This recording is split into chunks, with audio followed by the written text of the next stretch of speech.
Om Swastiastu, selamat pagi anak-anakku semuanya. Hari ini kita akan melaksanakan pembelajaran tentang Kitab Mahabharata ya, parwa-parwa dalam Kitab Mahabharata. Apa kabar kalian semuanya? Ya, salam sehat Ibu sampaikan. Semoga kalian hari ini dalam keadaan sehat, tidak kurang suatu apapun ya. Ibu selalu mengingatkan kepada kalian semuanya ya untuk tidak lupa selalu menerapkan protokol kesehatan di masa pandemi COVID-19 ini. Karena walau bagaimanapun kita masih berada pada posisi atau area pandemi COVID-19. Maka kita harus selalu menjaga kesehatan dengan selalu rajin mencuci tangan dengan sabun dan air mengalir ya, kemudian makan makanan yang bergizi ya, tidur yang cukup, istirahat yang cukup ya, supaya nanti kondisi kalian semuanya, kita semuanya selalu dalam keadaan fit ya, tidak kurang suatu apapun. Baik anak-anak ya, sebelum kita melakukan proses pembelajaran hari ini, mari kita terlebih dahulu berdoa supaya jalannya pembelajaran hari ini mendapatkan kelancaran. Kita ucapkan ya, Om Awiginam Astu Namosidem, Om Sidirasu Tat Astu Astu Swaha. Anak-anakku ya, tujuan pembelajaran kita hari ini adalah menjelaskan kedudukan Kitab Mahabharata dalam Weda ya, kemudian mendiskusikan Kitab Mahabharata dalam Weda, kemudian mengkorelasikan Kitab Mahabharata dengan Kitab Suci Weda. Mungkin yang menjadi tujuan pembelajaran kita untuk hari ini. Ya, sebelum kita membahas tentang Kitab Mahabharata anak-anak, kita lebih dulu ulas ya tentang Kitab Suci Weda ini. Ya, Kitab Suci Weda itu merupakan kitab suci dari agama Hindu yang di dalamnya itu mengandung berbagai macam ilmu pengetahuan. Seperti kalau kita lihat artinya dari Weda itu adalah berasal dari bahasa Sanskerta Vid, itu artinya mengetahui. Maka dari kitab suci Weda ini akan mengalir berbagai macam ilmu pengetahuan yang ada di dalamnya. Tentu ilmu pengetahuan ini akan berguna bagi umat manusia nantinya. Bagaimana sejarah turunnya Weda anak-anak, ini juga perlu kita ketahui bersama. Kitab suci Weda diturunkan oleh Sang Yang Widiwasa atau Dewa Sabda atau Dewa Brahma. Kemudian Dewa Sabda atau Dewa Brahma ini menurunkan kitab suci Weda itu kepada Saptarsi. Ada 7 resi yang menerima wahyu. Ada Resi Gret Samada, Resi Wiswamitra, Resi Wamadewa, Resi Atri, Resi Bharadwaja, Resi Wasista, dan Resi Kanun. 7 resi ini menerima wahyu Weda ketika beliau dalam keadaan anubawa. Anubawa itu artinya dalam keadaan samadhi tingkat tinggi. Karena mencapai penyatuan dengan Sang Yang Widi, di sana beliau bisa berkomunikasi sehingga beliau bisa mendengarkan wahyu-wahyu yang diturunkan oleh Sang Yang Widi kepada Saptarsi ini ketika beliau dalam keadaan anubawa. Kitab Suci Weda memiliki sifat-sifat anak-anak ya. Sifat-sifat Weda itu antara lain adalah Anadi Ananta, artinya tidak berawal, tidak berakhir. Kemudian juga Apaurusheyam, artinya apa? Kitab Suci Weda itu tidak dibuat oleh manusia, tapi diturunkan oleh Brahman atau Sang Yang Widiwasa.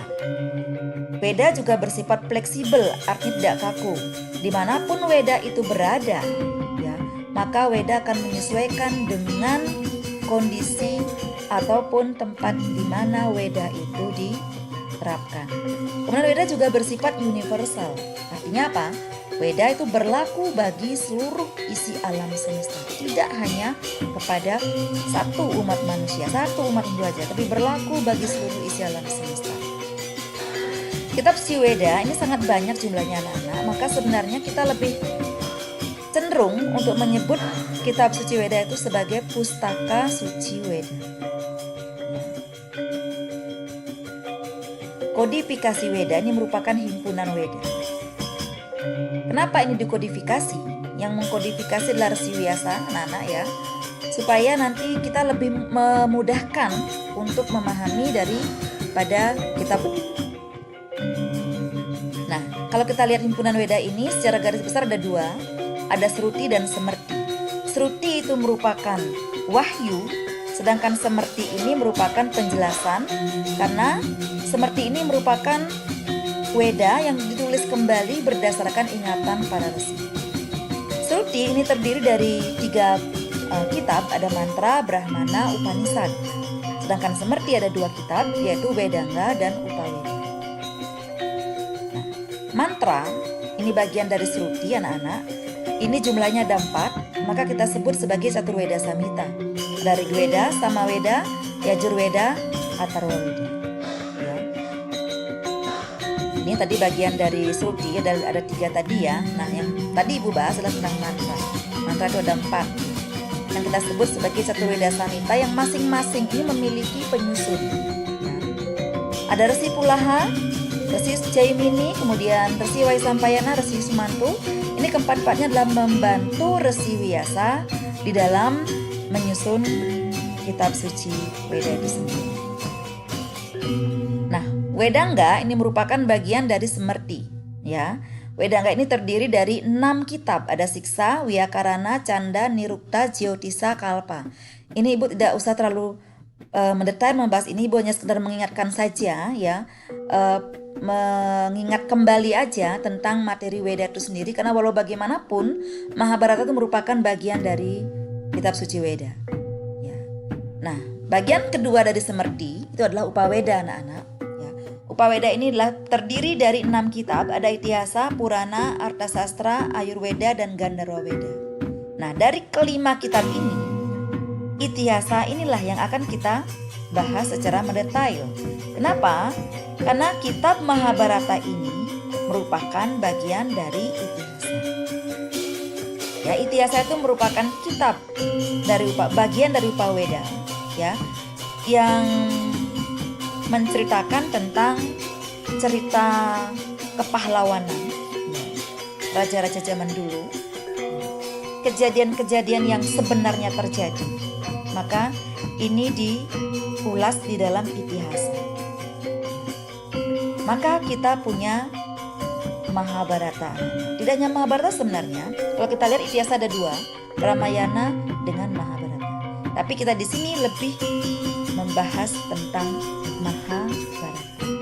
Ya, tadi Ibu sudah katakan bahwa Mahabharata merupakan kitab yang disusun oleh Resi Vyasa, dibantu oleh Dewa Ganesha. Mahabharata ini menceritakan tentang asal-usul keturunan Bharata dari bangsa Kuru, anak-anak, ya. Dimana di sana akan dikisahkan bagaimana kisah daripada keluarga Kuru, bangsa Kuru, yang lebih kita kenal di dalam Mahabharata adalah Pandawa dan Korawa, ya. Seperti itu.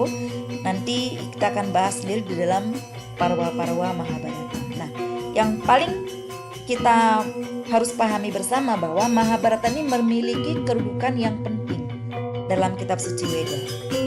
Mengapa demikian? Karena kitab Mahabharata ini merupakan bagian dari Itihasa, di mana Itihasa itu merupakan bagian dari Upaweda. Upaweda bagian dari Semerti, Semerti bagian dari kitab suci Weda itu sendiri. Nah, mungkin sampai di sini dulu Ibu membahas tentang Mahabharata yang merupakan bagian dari Weda, ya. Brahman pernah bersabda dalam wahyunya beliau yang didengarkan oleh Maharsi. Brahman bersabda begini, anak-anak, ya. Jika kamu ingin memahami kitab suci Weda, maka yang terlebih dahulu kamu harus pahami adalah Mahabharata. Kenapa demikian? Karena di dalam Mahabharata itu sendiri akan diajarkan kepada kita semuanya bagaimana berperilaku yang baik. Hal-hal apa saja yang boleh kita lakukan dan hal-hal apa saja yang tidak boleh kita lakukan. Semuanya itu jelas sekali digambarkan dalam kitab Mahabharata.